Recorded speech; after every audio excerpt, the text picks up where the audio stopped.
Hello, my little ghoulies. Just a quick conscious one.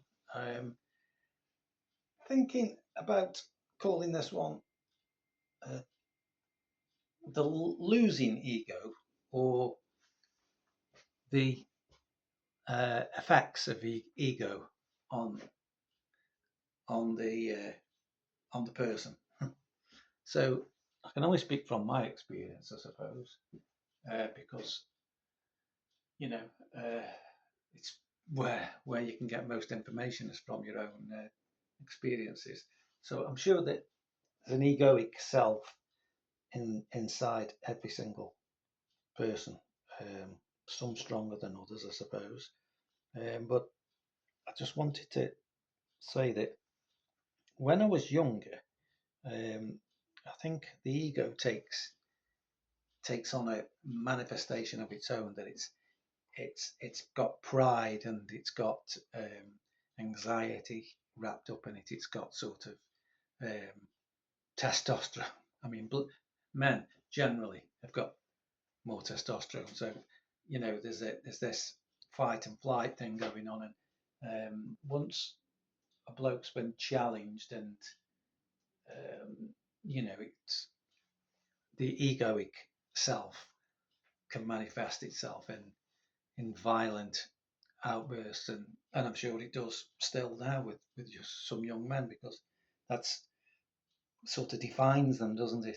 How strong they are and how manly they are and how they can fight 10 men and you know and all this. So yeah, I know what it's like to be a male, but just going off the point of view of simply even down to basic decisions, and that if you're in conversations with people or your relatives or whatever, or your boss or whoever, you can the, the egoic pride side of you has to, sometimes it can take a knocking. And what I've noticed over the years is, as I've got older, is try and not take things so literally personal, um, and that it's just somebody else's um, opinion, really, and everything is just based on a scale of opinions. And so all I'm saying with this one is that um, the ego is still there, even in an older person like myself. Um, and it's something, for me anyway, um, you have to deal with, and you have to hopefully deal with it the best you can. And it's sometimes better to turn the other cheek as well, and not get involved in something that's going to lead to really big confrontations, or anything really like that. If you want to be able to stay calm, um, and it doesn't mean you become silent or weak. I'm not saying that.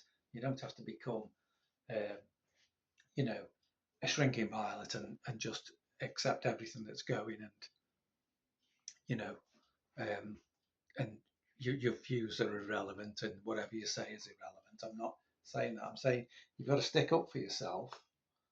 Believe in your beliefs, but always put your beliefs under some sort of scrutiny, and fact check. Fact check your belief systems, because it's those that are going to make or break it in any, I nearly said argument, then not argument, but discussion. In any discussion that you have with other people.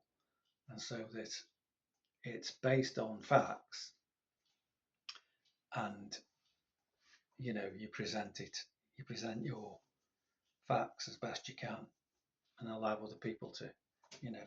But all I was just going to say is that in this short video is, the ego is, it's a difficult thing to contain somehow. It I can be on a train, or you know standing at a bus stop or something, and or being in my car. It's a really good one. You know, you can be in your car and you can be extremely frustrated, like very quickly, and you could almost kill somebody. I mean, that is a strange one when you're in the car. You have to, you know, it's very very strange.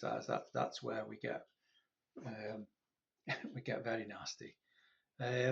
Anyway, just thoughts on the ego, and I will just say that I watched a couple of videos. I've probably watched many over the years, but a few last week about the ego with Mr. Eckhart Tolle, I think his name is pronounced. But he's a very astute man, and he does these talks. He's on the internet, I suppose. He did a book as well called the Something of Now, wasn't it? Yeah. Anyway, the Now book. He did that as well. So yeah, check Eckhart out. He's on the internet. He's been on all the YouTube channels, and yeah, let me know what your let me know if your ego has got you in some trouble. Um, yeah. Anyway, that's my question to the chickadees. So free Palestine, free Lucy.